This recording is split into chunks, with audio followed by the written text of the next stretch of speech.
उम्र बढ़ने पर इंसान का शरीर तो कमजोर हो ही जाता है, कई तरह की बीमारियां भी घेर लेती हैं। 88 साल के हो चुके हरिकिशन वर्मा के साथ भी कुछ ऐसा ही था। हालांकि देखने में वो ठीक ठाक लगते थे, लेकिन अंदर से वो कई तरह की बीमारियों से घिरे थे। वो शास्त्रीनगर के नीमड़ी गांव स्थित अपने घर में अपनी 50 साल की बेटी राजबाला के साथ रहते थे। उसी मकान में उनके बेटे अजीत और विजय अपनी ज्वेलरी शॉप चलाते थे, लेकिन इन दोनों बेटों से उनका कुछ लेना देना नहीं था। इसकी वजह यह थी कि उनका उनसे संपत्ति को लेकर विवाद चल रहा था।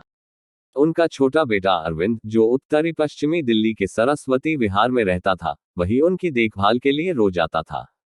अरविंद सुबह ही पिता के पास पहुंच जाता और दिन भर उनकी देखभाल करता था। शाम 6-7 बजे वो घर लौट जाता था। कई सालों से उसका यही नियम बना हुआ था। एक दिन अरविंद सुबह करीब 9:30 बजे नीमड़ी गांव स्थित पिता के घर पहुंचा। वह जब भी आता था, घर का मुख्य दरवाजा अंदर से बंद मिलता था। दरवाजा खटखटाने के बाद बहन राजबाला कुंडी खोलती थी। 28 जनवरी को भी उसने दरवाजा खटखटाया। 5 मिनट तक कुंडी नहीं खुली तो उसने दोबारा दरवाजा खटखटाया। दोबारा भी कुंडी नहीं खुली और न ही अंदर से कोई आवाज आई, तो वह सोचने लगा कि पता नहीं क्या बात है, जो अभी तक दरवाजा नहीं खुला।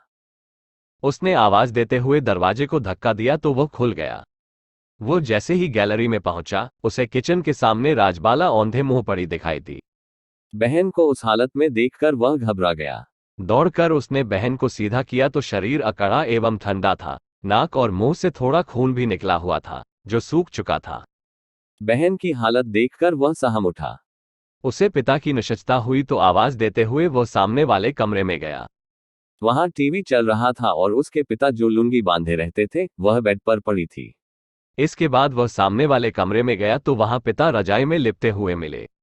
रजाई हटाई तो उनका शरीर भी ठंडा और अकड़ा हुआ था।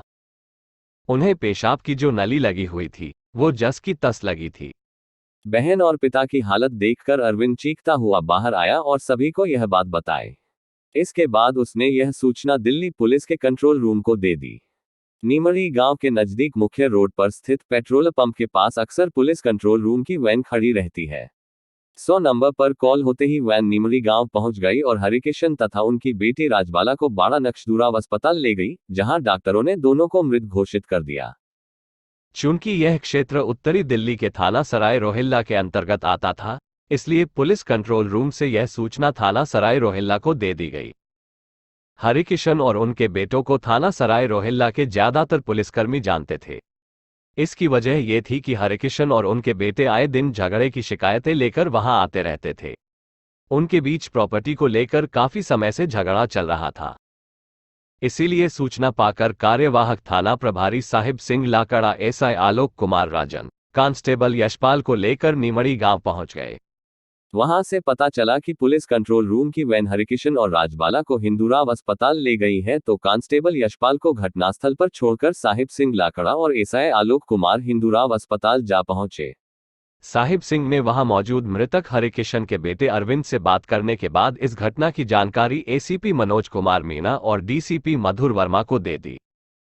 2-2 हत्याओं की बात थी, इसलिए डीसीपी मधुर वर्मा, डीसीपी द्वितीय असलम खां, एसीपी मनोज कुमार मीणा भी घटनास्थल का दौरा करने के बाद बाड़ा हिंदूराव अस्पताल पहुंच गए।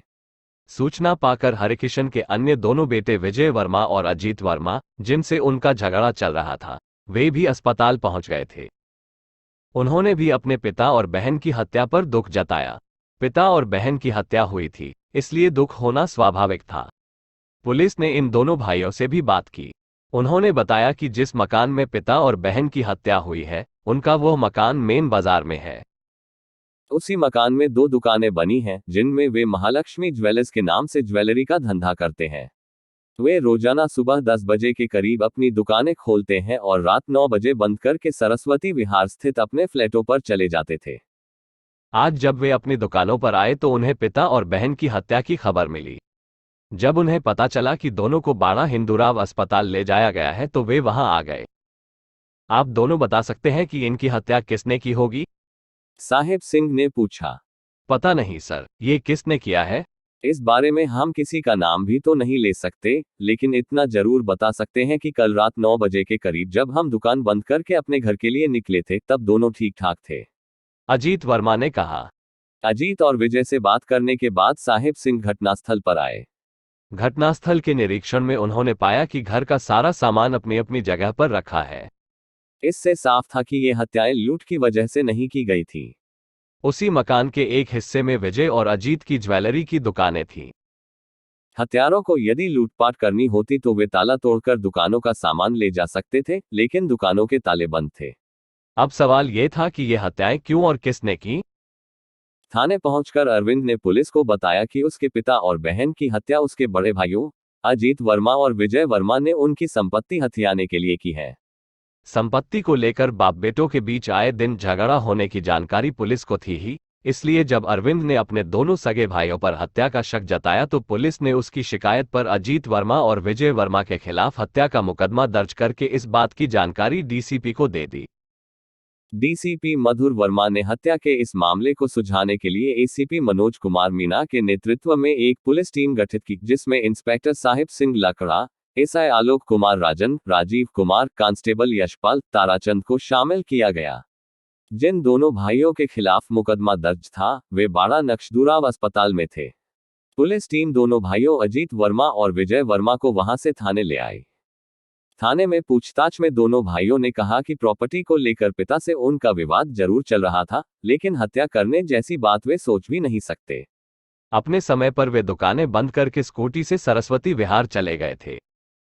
उनका कहना था कि उनके छोटे भाई अरविंद को पिताजी बहुत ज्यादा चाहते थे, क्योंकि घर में वह सबसे छोटा था। ज्यादा लाड़ प्यार की वजह से वह बिगड़ गया था। कोई काम धंधा भी नहीं करता था। कहीं ऐसा तो नहीं कि पैसे की जरूरत पड़ने पर उसने पिताजी से पैसे मांगे हो और पिताजी ने मना कर दिया हो तो उसी ने गुस्से में उन्हें मार दिया हो। राजबाला ने उसे देख लिया हो तो उसने उसकी भी हत्या कर दी हो। अजीत वर्मा और विजय वर्मा ने पुलिस को जो बताया था वो सच भी हो सकता था। इसलिए सच्चाई जानने के लिए पुलिस ने अरविंद वर्मा को भी थाने बुला लिया।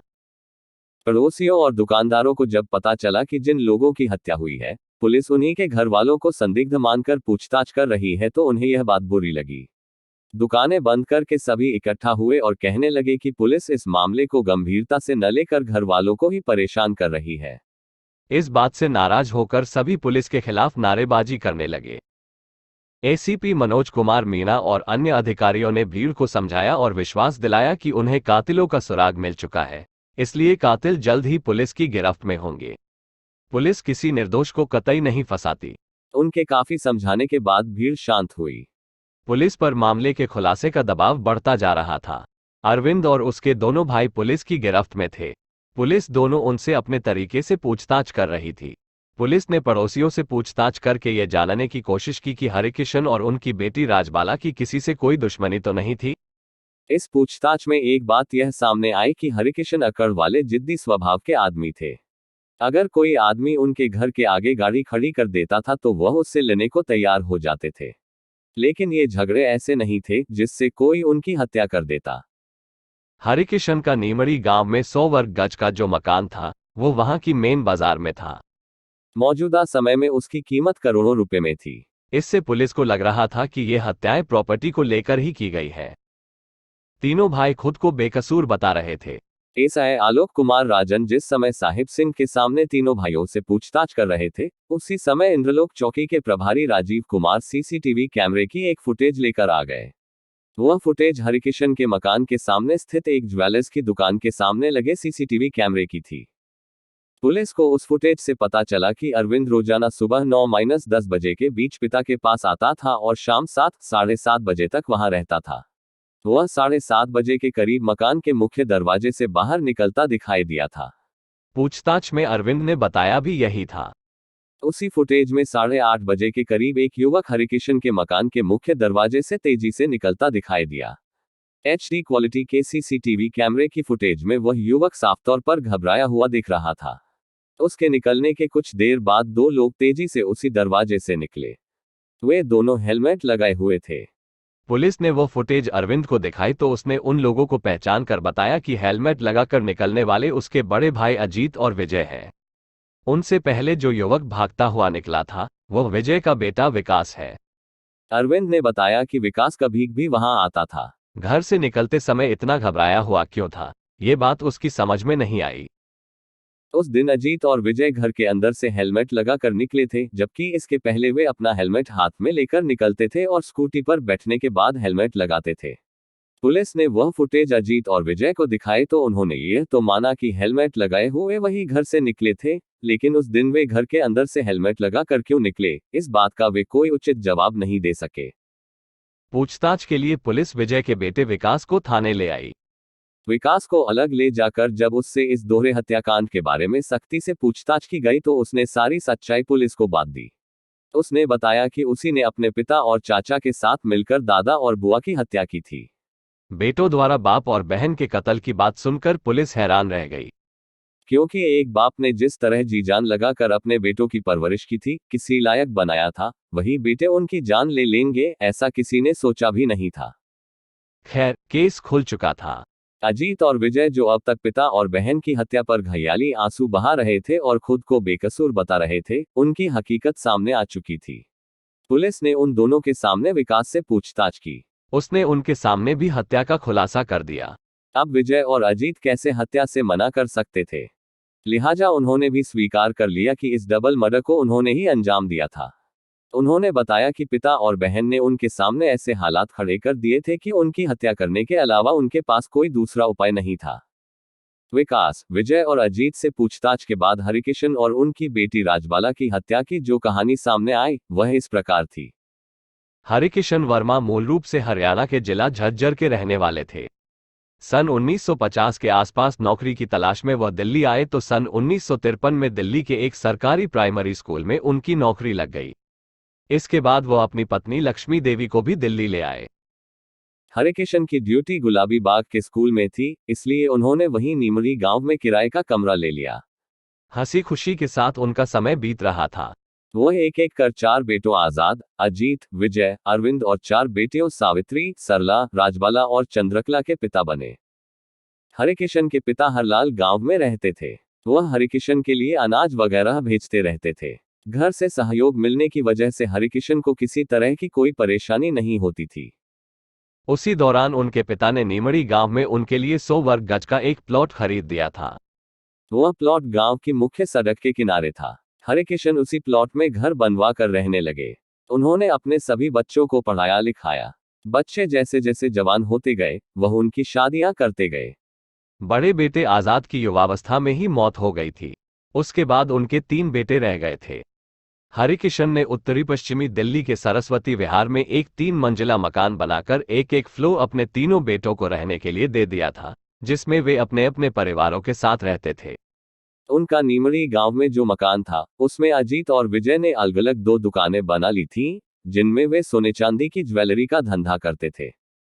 हर मां बाप के लिए उस समय एक बड़ी समस्या खड़ी हो जाती है जब उनकी बेटी शादीशुदा होने के बावजूद अपने मायके में आकर रहने लगती है। राजबाला की यही समस्या थी, जिसकी वजह से हरिकिशन काफी परेशान रहते थे। हरिकिशन सन 1988 में नौकरी से रिटायर हो चुके थे। दरअसल उन्होंने राजबाला की शादी फरीदाबाद में कर दी थी। शादी के बाद हर औरत की ख्वाहिश मां बनने की होती है। शादी के कई सालों बाद भी जब वह मां नहीं बनी तो वह मानसिक तनाव में रहने लगी, क्योंकि ससुराल में सभी उसे ताने देने लगे थे। हालात यहां तक पहुंच गए कि पति ने उसे तलाक दे दिया। तलाक के बाद राजबाला पिता के पास आ गई। जवान बेटी किस तरह अपनी जिंदगी काटेगी, इस बात की निश्चितता हरिकिशन और उनकी पत्नी लक्ष्मी देवी को परेशान करती थी। दोनों एक बार बेटी का घर फिर से बसाने की कोशिश की और दिल्ली में ही एक आदमी से उसकी शादी कर दी। बेटी का घर फिर से बस गया तो वे निश्चिंत हो गए। सभी बच्चे अपनी अपनी घर गृहस्थी में खुश थे, इसलिए उन्हें किसी भी तरह की कोई चिंता नहीं थी। लेकिन उनकी यह निश्चिंतता ज्यादा दिनों तक कायम नहीं रह सकी। बेटी राजबाला की उन्होंने जो दूसरी शादी की थी, उससे भी उसकी जिंदगी में खुशहाली नहीं आ सकी। वजह वही रही कि यहां भी राजबाला की कोख सूनी रही। वो मां नहीं बनी तो उसकी गृहस्थी में फिर से जहर घुलना शुरू हो गया। ससुराल के और लोगों की बात तो दूर, पति भी बात बात पर ताने देने लगा।